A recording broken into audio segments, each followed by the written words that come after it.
Awesome. Good afternoon. How are you doing? Good. How are you? Good. I hope you've been doing okay with all the snow that you've been getting. Oh, it hasn't been too bad. Good. um, so, what is the age and the name of the child that we have the behaviors of concern? Her name is Lauren, and she's 4 years old. Okay. Okay. Can you tell me maybe some of Lauren's strengths that she has? Sure. Lauren's a really sweet little girl. She's very snuggly when she wants to be. She can be really sweet, and she has a lot of different interests. They might be kind of limited, but she has a decent variety of things that she likes, and the things that she likes are really strong preferences. So we find that sometimes we're able to use those preferences to work as reinforcers and things for her. Okay, and what are the some of the things that she really likes, or what she might like to do in her free time? She likes Disney characters, so she'll play with dolls, or you can just cut out pictures of the Disney characters and we laminate them, and she just kind of likes to hang on to those throughout Okay. the day. Is there anything else other than Disney characters? She likes any kind of like little figurine or anything she can just kind of hold and carry with her, like in one hand. She likes to Okay. swing as well. She likes what? Sorry. To swing, we have really big swings in our gym, so she likes to be in those and she likes to swing. She has two sisters and she's really attached to her sisters and she gets along with them for the most part pretty well. Okay. But she doesn't tend to really gravitate towards other kids in our school. Okay. Good to know. And then, how about is she pretty verbal? No, she's completely nonverbal. She's completely nonverbal. Okay. Yeah, she just started with a high-tech voice output device that she's really just learning. It's called Advantage Light. So it has kind of like a sequence of buttons that she has to hit to say whatever she wants. And so right now she has, I think, 10 words that she's working on and 5 words that she has mastered. Okay. And then, how long has she been going to the clinic? She's been here since she was 2 in our outpatient clinic, where we just do services maybe 2 hours a couple times a week. And now she's in our school where she's full time. So she's full day from Okay. 8:15 to 2:15 for the Okay. last 6 months. Great. And then, so why I'm asking these questions is because once we can understand what she likes, and maybe a little bit of her personality, or at least for me, I know you work with her a lot, then we can kind of look into the concerns and kind of see how to address them, and maybe how we can utilize those things she really enjoys to help her work through these concerns that we're having. Um, what would you like to see accomplished with Lauren?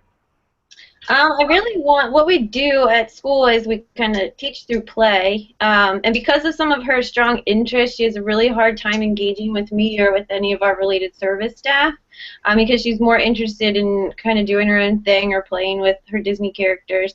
So we have a really hard time getting her to engage even for just a couple minutes in a functional play activity. So I'd really like to see her start to engage more with us and being a little bit more flexible and letting us kind of lead some of the activities a little bit, or even just letting us be present in what she likes to do. Okay. Um, well, it definitely will be important to have Lauren work towards those goals, to be able to interact and play with strangers, or I guess anyone, appropriately. So that's definitely something that we can target.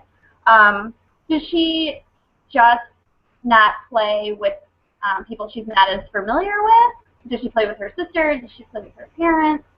Yeah, she plays with her sisters a little bit, not so much her parents. I mean, she'll like snuggle her parents and cuddle with them, and she'll snuggle with us here too. She works with me and one other instructor every single day. So I have her for the morning session, and another instructor has her for the afternoon. So she'll kind of come and snuggle with us too because we're familiar people. But when it comes to playing, I mean, if we're out in like a toy area, she just kind of wants to control all the toys, and she wants us to be out of the way. Okay. All right. Good to know. Um, so I heard what you said. Like your exact concerns of her with play skills are that she is not flexible, right? Mm-hmm. And that you want her to just be more engaging with strangers, because you said she does play with the sisters. Yeah, she'll play with her sisters, but really in school we need her to play with the instructors too, so that we can kind of get skill.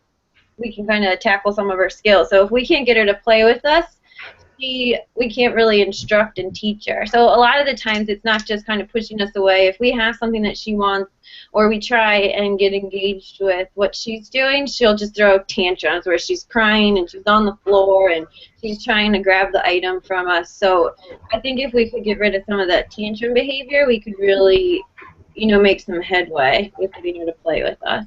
But it's immediately. If we have something that she wants, she's on the floor and she's crying. Oh, you have something that she wants?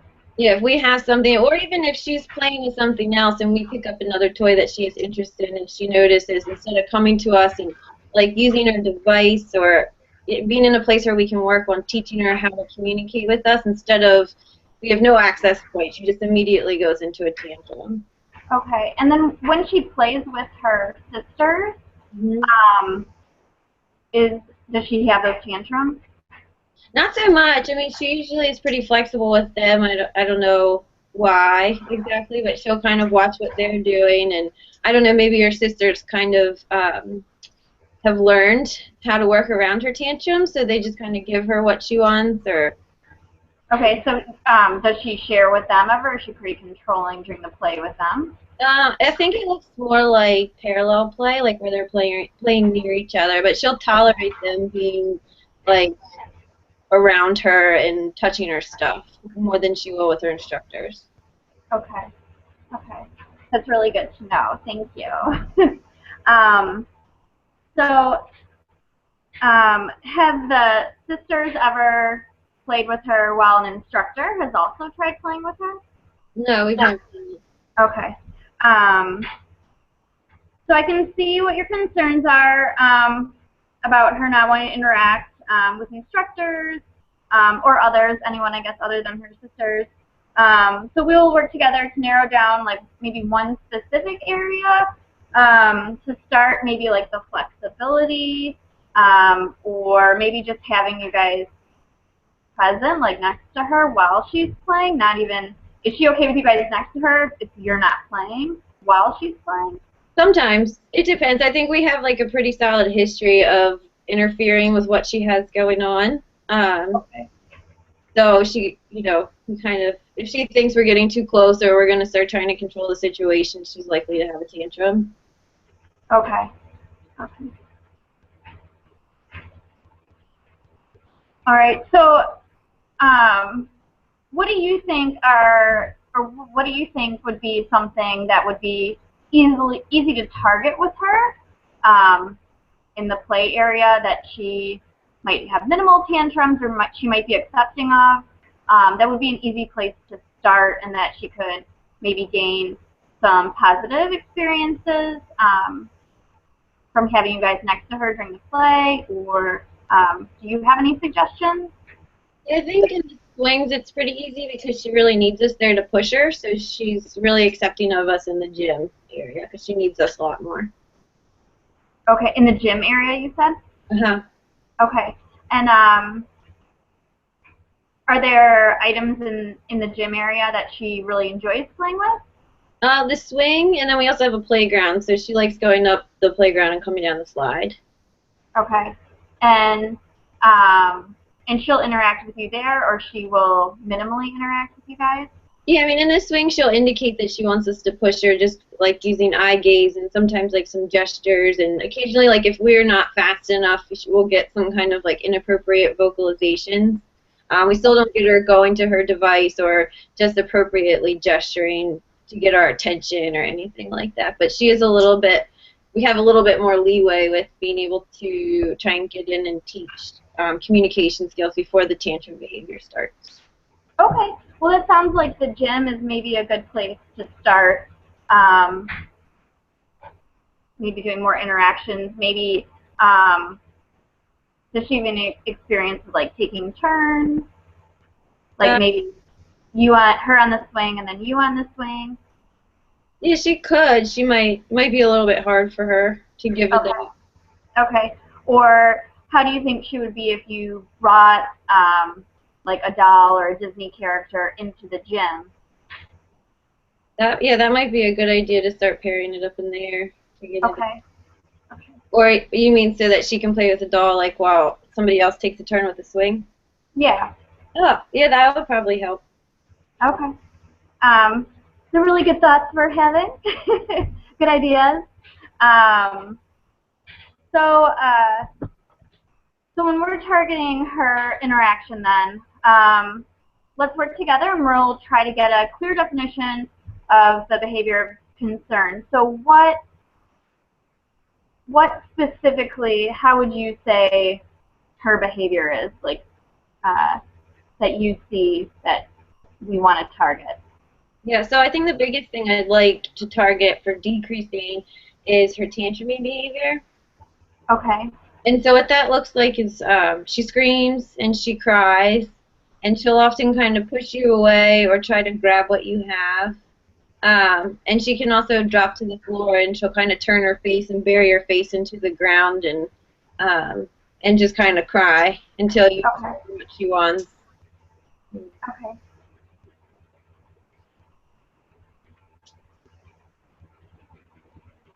Bear with me, I'm trying to write it down.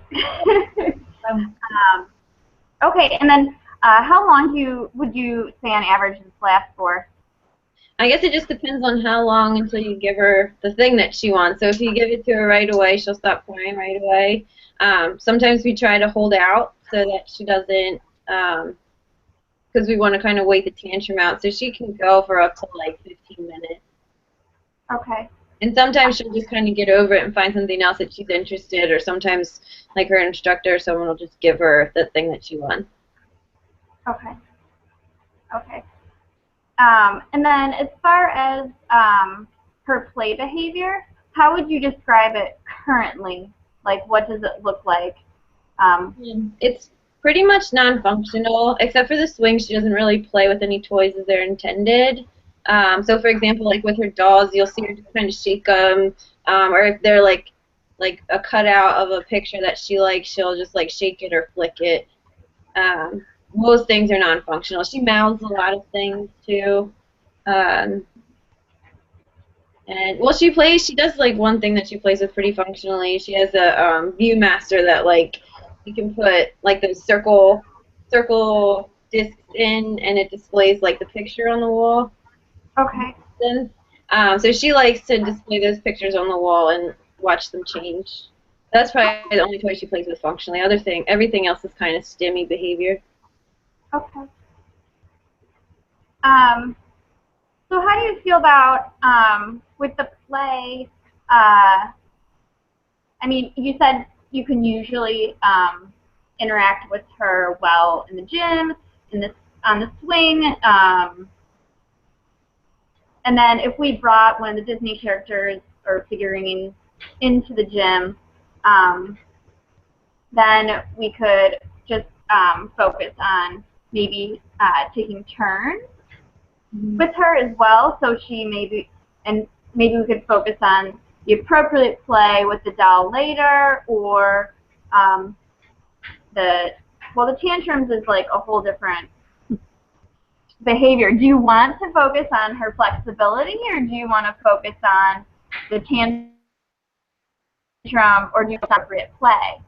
What do you feel is the most important? I think I'd really like to decrease the tantrum behavior, because if we can kind of get just a little bit of a break between her being told she can't have something and her getting upset, we can kind of swoop in with our opportunity to teach some communication. Okay. We'll also get her the same thing as the tantrum, you know. So I think if we can like just delay that tantrum or get rid of that tantrum, or you know, kind of help her cope a little bit better, we're going to be able to teach, kind of get in there and work with her more.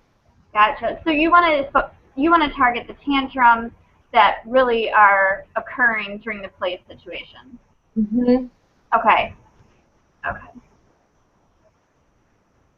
I think that's a good place to start, and we have kind of a good definition. I'll just say the definition again. So it's pretty much when you are trying to interact with her to play, whether reaching for her toy or if she feels you're too close and she thinks that you're going to interact with her in play, then she will scream or cry, or she'll try to grab back whatever you may have.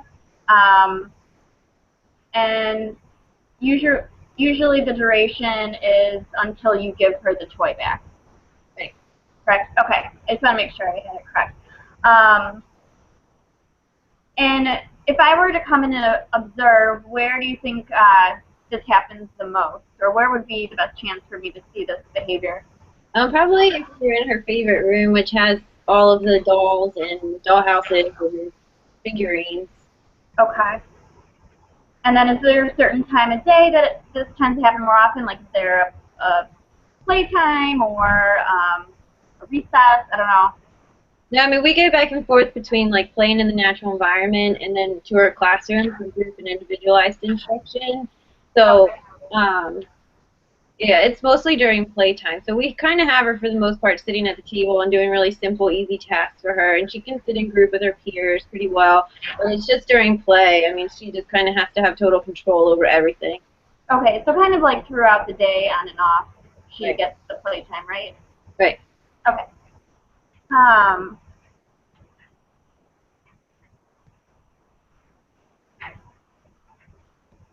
All right, so now that we decided on a specific location where it occurs the most, and also you said throughout the day, you can pretty much see it, then we can probably start taking some initial data on it, both of us, and then we can kind of get together again and come up with a plan.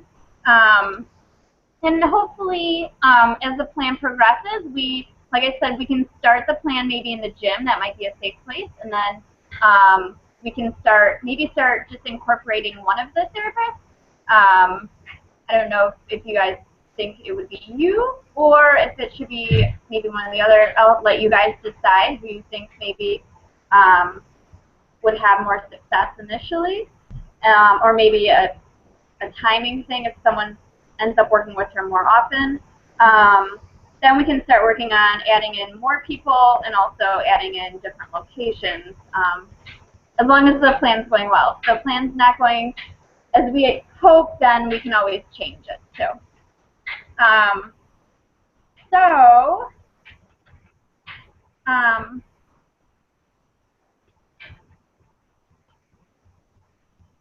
Have you tried anything so far to help decrease the tantrums with play?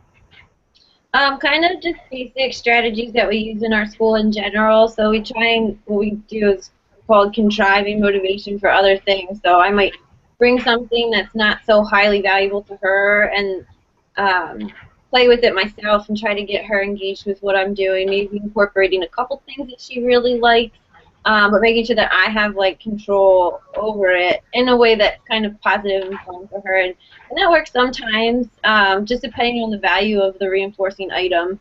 Okay. If it's super high, then she goes into an automatic tantrum until she gets it. But if it's like a little bit more towards the lower end of preferred or just neutral items, she'll kind of watch me play, and sometimes she'll join in too.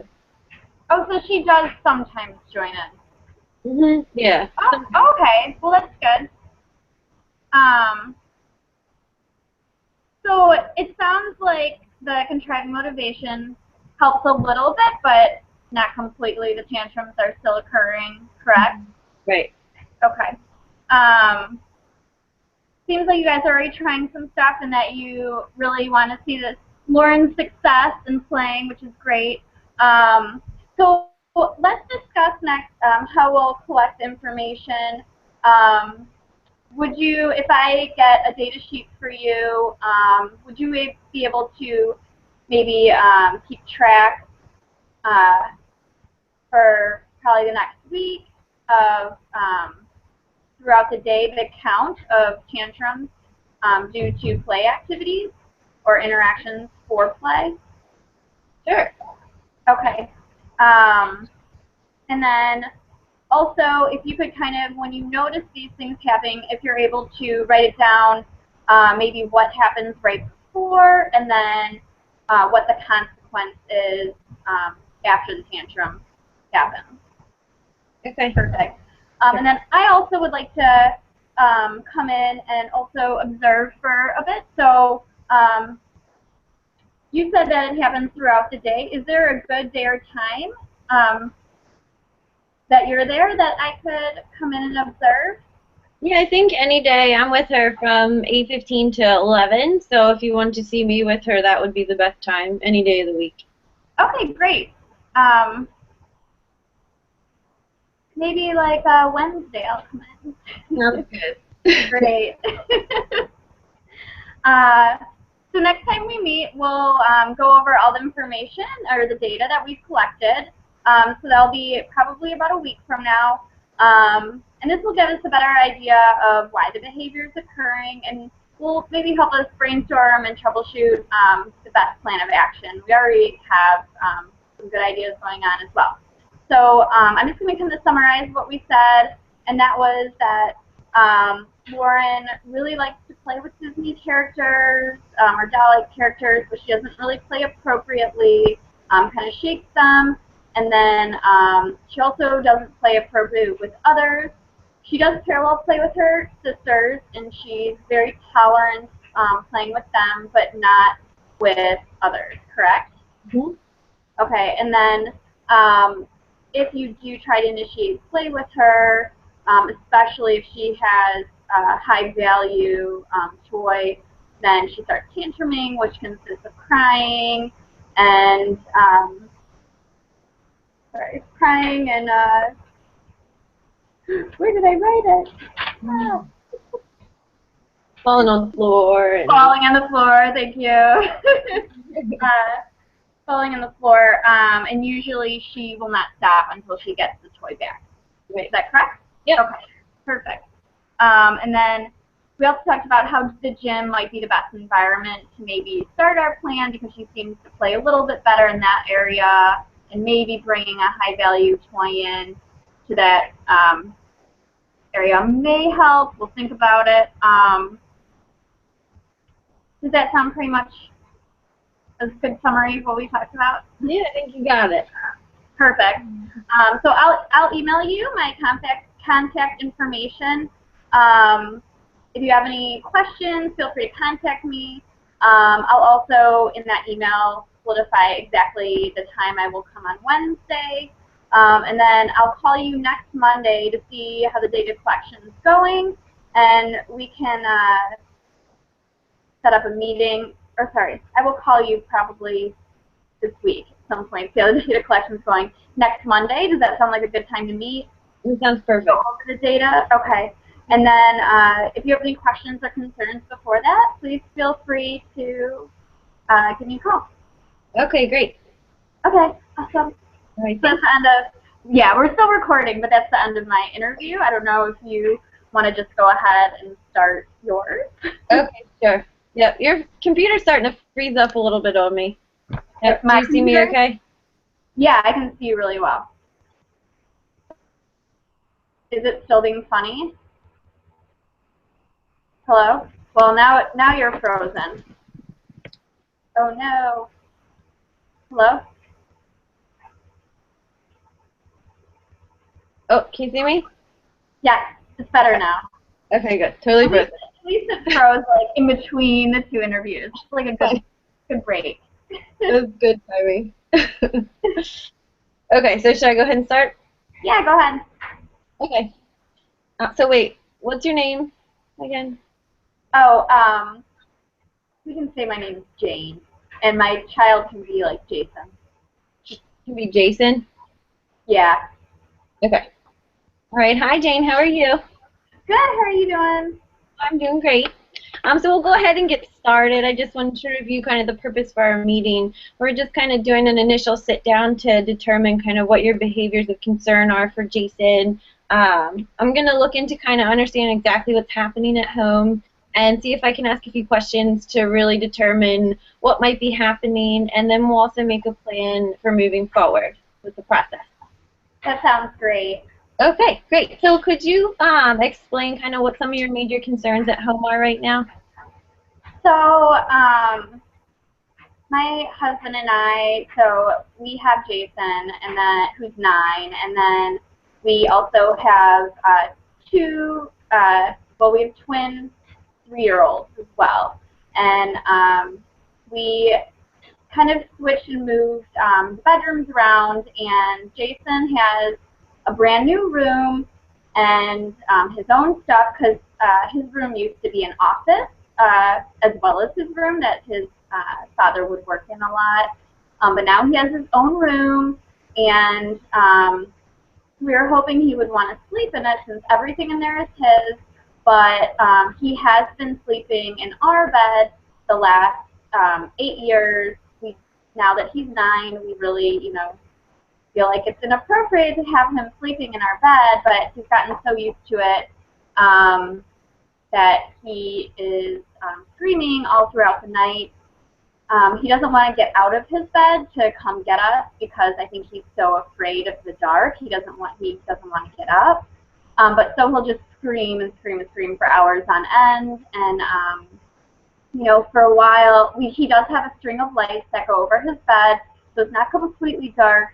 And then I was telling him. Oh, April. Yeah. It just totally froze for like the last 45 seconds. Okay. So since I'm recording, so it won't freeze for me. So they'll be able to see what I was saying. So I was talking the whole time, but you probably couldn't hear what I was saying.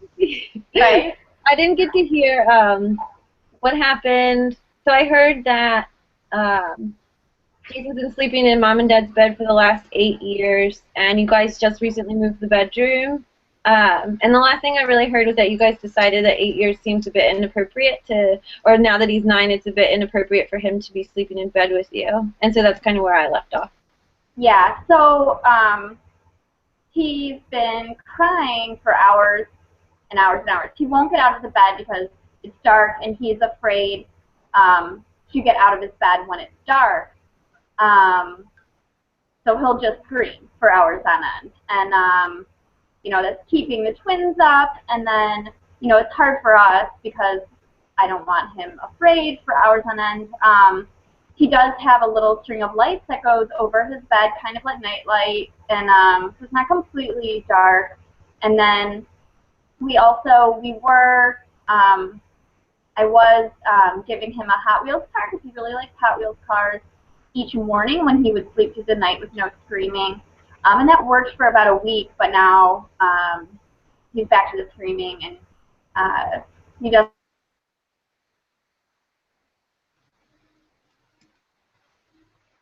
seem as interested in the house. Okay. Hello? Sorry, I froze. You cut out again.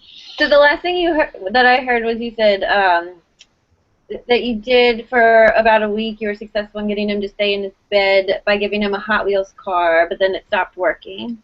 Right. Then it stopped working, and now he, sometimes if I'll lay in bed with him, he will eventually fall asleep if I read him a book or something. Or we've just been letting him kind of come back in our bed and sleep. We have ignored it, and sometimes he will fall asleep for a little bit, but then he'll wake back up and start screaming at 2 or 3 a.m. Or sometimes he'll just scream for hours on end. So kind of don't really know what to do next. Okay, so is there any point where you've just let him scream in bed and you've not gone in afterwards? Did he ever cry himself to sleep or anything? Have you guys always kind of gone in after a certain time period? Yes, there have been times we've just ignored it, and sometimes he will fall asleep, but then sometimes he'll scream and scream and scream, and I fall asleep, and then I'll wake up because I'll hear him still screaming, at 2 or 3 a.m. So. Okay, great. And so you said, how long ago was it that you did the Hot Wheels thing? That was probably about 2 or 3 weeks ago. And so when that fell off, so it's great that worked for a little bit. Do you have any idea why he might have Did he like lose interest in the cars, or is he still really interested in the Hot Wheels cars? From what you've Um, noticed. he's still interested in cars in general. I mean, maybe because he has so many Hot Wheel cars now, but I would always get him a different one, so I don't know.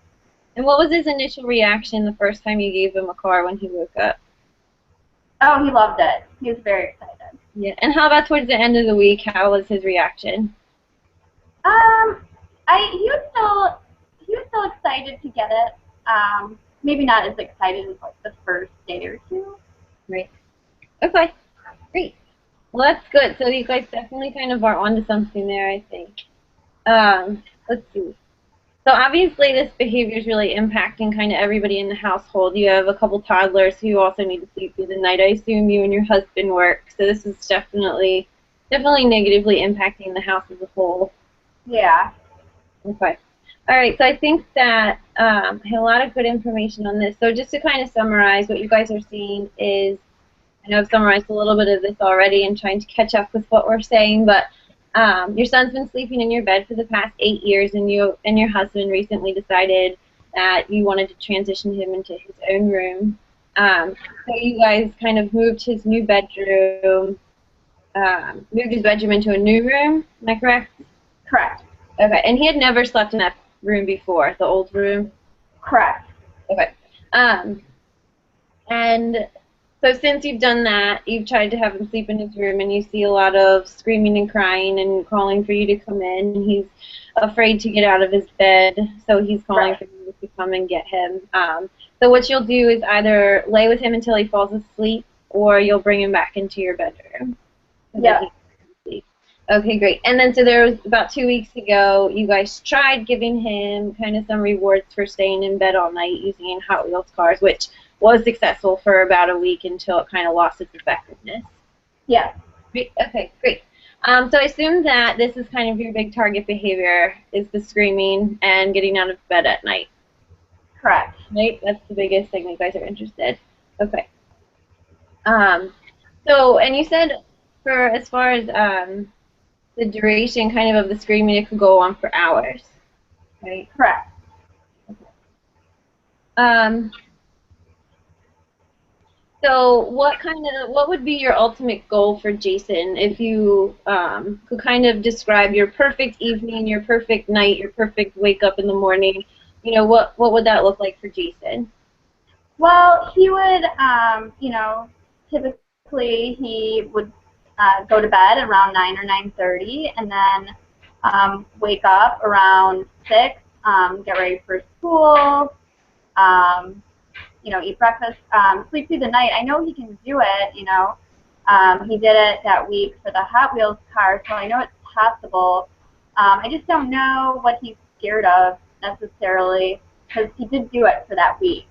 Right. So, and he does say, when he's screaming, he's yelling my name and saying, "I'm scared, I'm scared."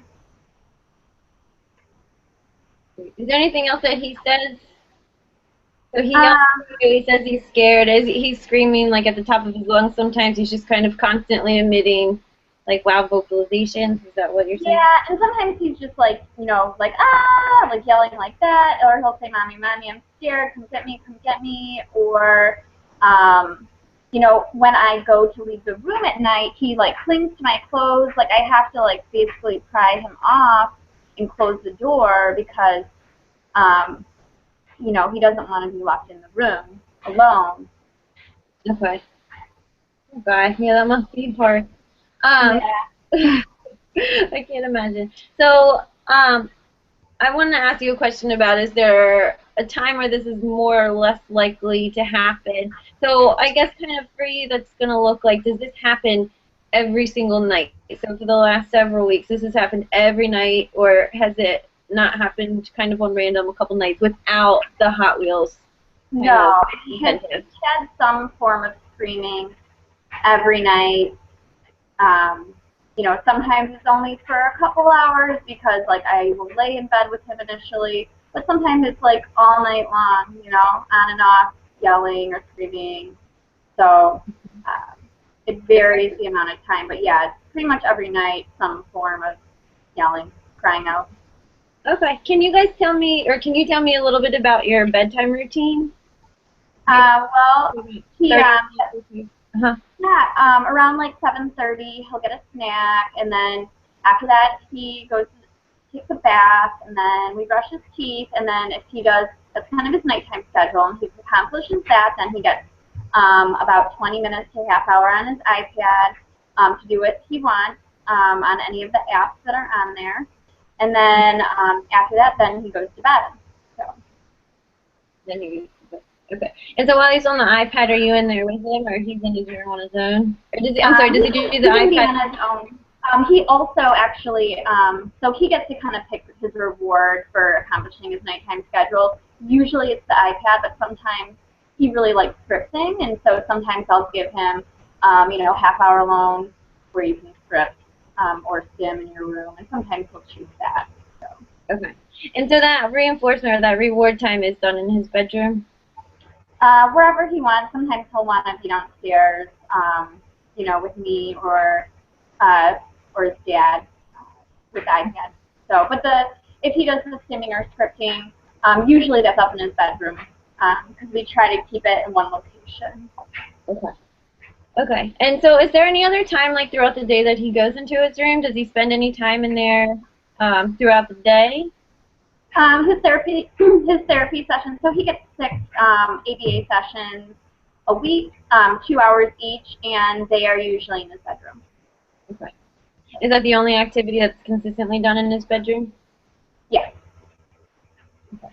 And his bedroom is, it's fairly new bedroom, so he hasn't spent that much time in it. But his ABA sessions used to be in our basement, and now that he has his own bedroom, they're up there. Okay. And so I missed what you said before. What was that bedroom before? Was that bedroom anything like anything else? It was his twin brother's bedroom. Okay. Okay. Cool. Great. So definitely a lot of really great information. Let's see. Okay, and so let me ask you this too.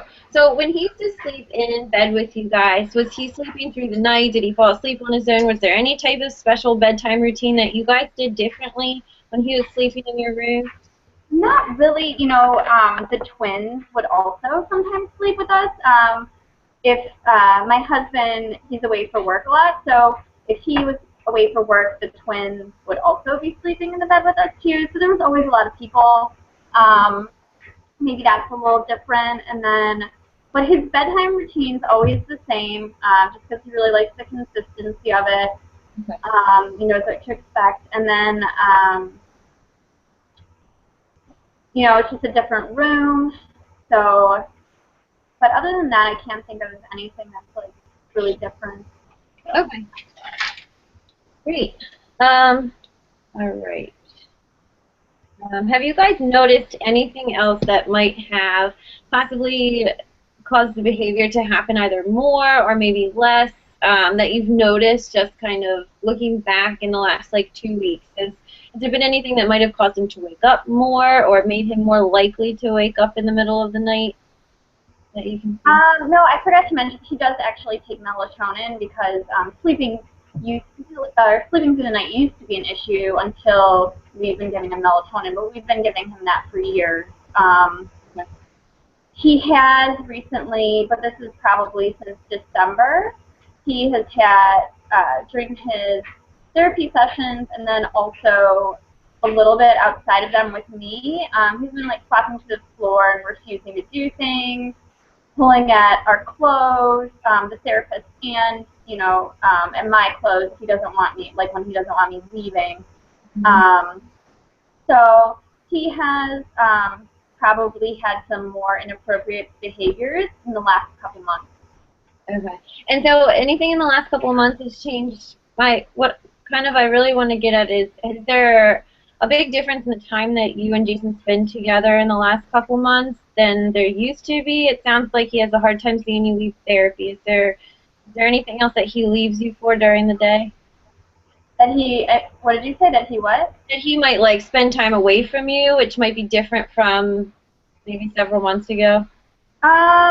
Not really. Like he's in school. I mean, a lot of these behaviors of him, like flopping to the floor, pulling on clothes. He's learned a lot of those behaviors from classmates at school. I mean, that's when he's away from me too, but I mean, he's been in school for, you know, several years now, or a couple of years now. Okay. Great. Great. Awesome. Okay. So let me get something kind of from the other side. I like to hear, we've been talking a lot about kind of problems and difficulties that Jason has, but I'd like to hear about some of his strengths, especially some of his interests. I know he loves Hot Wheels, and I know he loves being around his mom and his brothers. Is there anything else in particular that you would call a strength for Jason? Yeah, he really loves like art. He really loves drawing things. He currently really loves drawing cars and car logos. He likes playing certain games. He really loves playing this game called Build-A-Burger right now. But I'd say his like #1 strength that he really enjoys is art. So painting or drawing, doing like collages. We've been doing like car collages a lot lately, cut out cars and magazines and stuff. So yeah. Cool. Awesome. Okay, great. So I'm really, really encouraged by the fact that you guys had the token system or the reward system kind of find some success, even though it was for a short period of time. So I think that there's going to be a very promising kind of future for this behavior. I really think we're going to be able to do something. So until then, I want to take a week and I want to kind of just understand exactly what's happening with Jason. And so to do that, I'd like for you to take a little bit of data for me. How do you feel about that? Yeah, I can do that. Okay. You know, the twins might make it difficult on me, but I can work through it. Well, I think I can get you kind of a form that's just going to be really simple to fill out. So it's something that you can just do each morning. And I'd like to know basically approximately, to your best approximation, how long it took for Jason to fall asleep, and whether or not he needed you to help him, and whether or not he had some of those screaming behaviors you were talking about during those times. So there's going to be okay, so it's just going to be some kind of like yeses and nos that you can circle for me. And then I also am just going to want to know how many times he wakes up at night, approximately what time it was, for how long he was awake for, and whether or not you needed to go in there to help him get back to sleep. Okay. Okay, so I'll create a data sheet and send it to you, and I'll make it pretty simple, and I really don't think it should take up too much of your time. Okay, that sounds great. Okay, awesome. All right, so then we'll do that for about the next week, and then we'll meet again, review kind of what you found, and then talk about some potential solutions and some kind of some strategies we can use to help Jason sleep through the night and on his own, and kind of get everybody in the house sleeping a little bit better. Yeah, that sounds great. Okay. All right. Well, I'll contact you throughout the week or probably in a couple days just to see how it's going, and then we'll follow up again face-to-face in a week. That sounds perfect. Thank you so much. All right. Thank you. Bye. Bye.